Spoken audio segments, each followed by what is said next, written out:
Hello, നമുക്ക് bulb വെച്ച് ഒരു അടിപൊളി ക്രിസ്മസ് ക്രാഫ്റ്റ് ചെയ്താലോ? അതിന് വേണ്ടിയിട്ട് ഞാനിവിടെ ഒരു ഫ്യൂസായ ബൾബ് എടുത്തിട്ടുണ്ട്. ഈ ബൾബിനെ നമുക്ക് വൈറ്റ് പെയിൻറ്റ് വെച്ച് നന്നായിട്ടൊന്ന് കളർ ചെയ്തെടുക്കാം.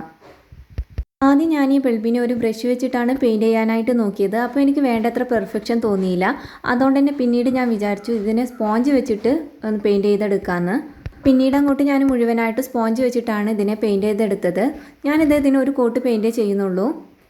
ഇനി നമുക്ക് ഈ ബൾബിൻ്റെ ഈ ക്യാപ്പ് ഭാഗത്ത് ബ്ലാക്ക് പെയിൻറ്റ് അപ്ലൈ ചെയ്ത് കൊടുക്കാം. ഈ ബൾബ് വെച്ചിട്ട് നമ്മൾ ചെയ്തെടുക്കാൻ പോകുന്നത് ഒരു സ്നോമാനെയാണ്.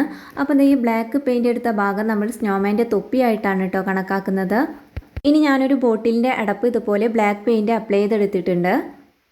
ഇനി അടപ്പിന് മുകളിലായിട്ട് കുറച്ച് ഗ്ലൂ അപ്ലൈ ചെയ്ത ശേഷം നമ്മൾ നേരത്തെ പെയിൻറ്റ് ചെയ്ത് വെച്ചിട്ടുള്ള ബൾബിനെ ഇതിലേക്ക് സ്റ്റിക്ക് ചെയ്ത് കൊടുക്കാം. അപ്പോൾ ഞാനിവിടെ എടുത്ത ബൾബിൻ്റെ മുകൾ ഭാഗത്ത് ഇതിൻ്റെ ഫിലമെൻ്റൊക്കെ കളയാൻ വേണ്ടിയിട്ട് ഞാനിവിടെ ഒരു ഹോൾ ഇട്ടിട്ടുണ്ടായിരുന്നു. പക്ഷേ എനിക്ക് ആ ഫിലമെൻ്റ് ഒന്നും കളയാനായിട്ട് കഴിഞ്ഞിട്ടുണ്ടായിരുന്നില്ല. ഈ ഒരു ഹോൾ ക്ലോസ് ചെയ്യാൻ വേണ്ടിയിട്ട് ഞാനിവിടെ ഒരു ബ്ലാക്ക് പേപ്പർ റൗണ്ടിൽ കട്ട് ചെയ്തെടുത്തിട്ട് ഇവിടെ സ്റ്റിക്ക് ചെയ്ത് കൊടുക്കുന്നുണ്ട്.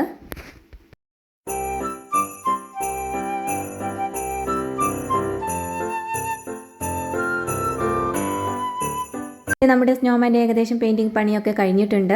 ഇനി നമുക്ക് വേണ്ടത് ഒരു റെഡ് കളർ റിബണാണ്. അപ്പോൾ ഞാനിവിടെ എടുത്തിട്ടുള്ളത് സാധാരണ റിബണായിരുന്നു. അപ്പോൾ അതിൻ്റെ നെടുകെ കീറിയിട്ട് ഞാൻ ലൈറ്റർ വെച്ചിട്ട് ഇതിൻ്റെ രണ്ട് സൈഡ് ഉരുക്കിയെടുക്കുകയാണ് ചെയ്തിട്ടുള്ളത്. നിങ്ങൾക്ക് വേണമെങ്കിൽ ഇതിന് പകരമായിട്ട് സാറ്റിൻ റിബൺ എടുത്താൽ ഒത്തിരി നന്നായിരിക്കും. ഇനി നമുക്ക് ഈ റിബൺ വെച്ചിട്ട് ഇതുപോലെ ചെറിയൊരു ബോ ഉണ്ടാക്കിയെടുക്കണം. അപ്പോൾ ഈ ഒരു ബോയെ ഞാൻ സ്നോമാൻ്റെ ക്യാപ്പിലാണ് സ്റ്റിക്ക് ചെയ്യാനായിട്ട് ഉദ്ദേശിക്കുന്നത്. ഞാനിതിന് മുകളിലായിട്ട് കുറച്ച് ഗ്ലൂ അപ്ലൈ ചെയ്തിട്ട് ഇവിടെ സ്റ്റിക്ക് ചെയ്ത് കൊടുക്കുന്നുണ്ട്.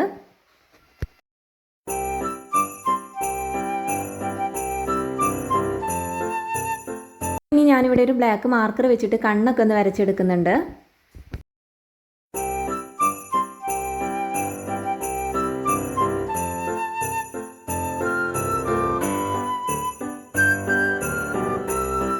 ഇവിടെ ഓറഞ്ച് പെയിൻറ്റ് വെച്ച് സ്നോമാൻ്റെ മൂക്ക് ചെയ്തെടുക്കുന്നുണ്ട്. അതേതായാലും കൊളായിട്ടും ഉണ്ടായിരുന്നു. അതുകൊണ്ട് തന്നെ ഞാനിവിടെ വൈറ്റ് പെയിൻറ്റ് വെച്ച് ഞാനത് റിമൂവ് ചെയ്ത് കളഞ്ഞു.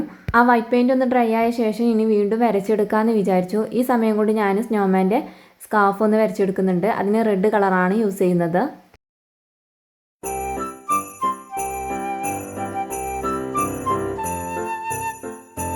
ഇനി ഒരു താഴെ പോർഷനിൽ ഞാൻ കുറച്ച് ബട്ടൺസ് കൂടെ വരച്ച് ചേർത്ത് കൊടുക്കുന്നുണ്ട്. ഇനി നമ്മുടെ സ്നോമാൻ്റെ കയ്യിന് വേണ്ടിയിട്ട് ഞാനിവിടെ ലോലിപോപ്പിൻ്റെ 2 സ്റ്റിക്ക് എടുത്തിട്ടുണ്ട്. ഇനി ഈ ലോലിപോപ്പിൻ്റെ സ്റ്റിക്കിന് പകരമായിട്ട് നിങ്ങൾക്ക് ഈർക്കിലി അല്ലെങ്കിൽ സ്ട്രോ ഒക്കെ യൂസ് ചെയ്യാവുന്നതാണ്. ഇതിവിടെ ഞാനിത് ആ സൈഡിലേക്ക് ജസ്റ്റ് ഒന്ന് ചെരിച്ചിട്ട് കട്ട് ചെയ്ത് കൊടുക്കുന്നുണ്ട്. ഇനി ഞാൻ ഈ കട്ട് ചെയ്ത ഭാഗത്ത് കുറച്ച് ഗ്ലൂ അപ്ലൈ ചെയ്തിട്ട് ഇതിൻ്റെ 2 സൈഡിലായിട്ട് ഒട്ടിച്ചു കൊടുക്കുന്നുണ്ട്.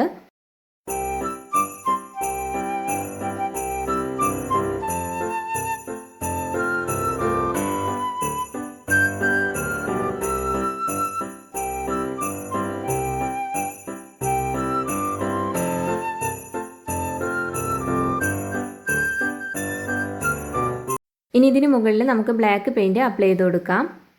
ഇനി ഇതിവിടെ സ്റ്റിക്കൊക്കെ ഒട്ടിച്ചു കൊടുക്കുന്നതിന് പകരമായിട്ട് വേണമെങ്കിൽ നമുക്ക് ബ്ലാക്ക് പേപ്പറൊക്കെ ഉണ്ടെങ്കിൽ ഒട്ടിച്ചു കൊടുക്കാം.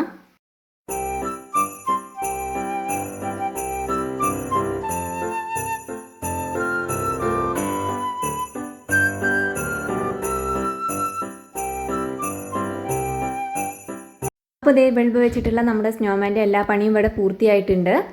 അപ്പോൾ അതാ നമ്മുടെ എല്ലാ വേസ്റ്റ് മെറ്റീരിയൽ മാത്രം വെച്ച് ചെയ്തെടുത്തിട്ടുള്ള ഈ ഒരു സ്നോമാൻ നിങ്ങൾക്ക് ഇഷ്ടമായി എന്ന് വിചാരിക്കുന്നു. നമുക്ക് ക്രിസ്മസ് ഡെക്കറായിട്ട് വെക്കുമ്പോൾ ടേബിളിൻ്റെ ടോപ്പിൽ വെക്കാൻ വേണ്ടിയിട്ട് LED ബൾബൊക്കെ വെച്ച് ഇതുപോലെ ചെയ്തെടുക്കുകയാണെങ്കിൽ നല്ല ഭംഗിയുണ്ടാവും കാണാൻ. ആ LEDയുടെ വെട്ടത്തിൽ കാണാൻ നല്ല ഭംഗിയുണ്ട് കേട്ടോ. അപ്പോൾ ഇതുപോലെ ഇനി ഒത്തിരി നല്ല വീഡിയോകളുമായി നമുക്ക് വീണ്ടും കാണാം. Take care, by.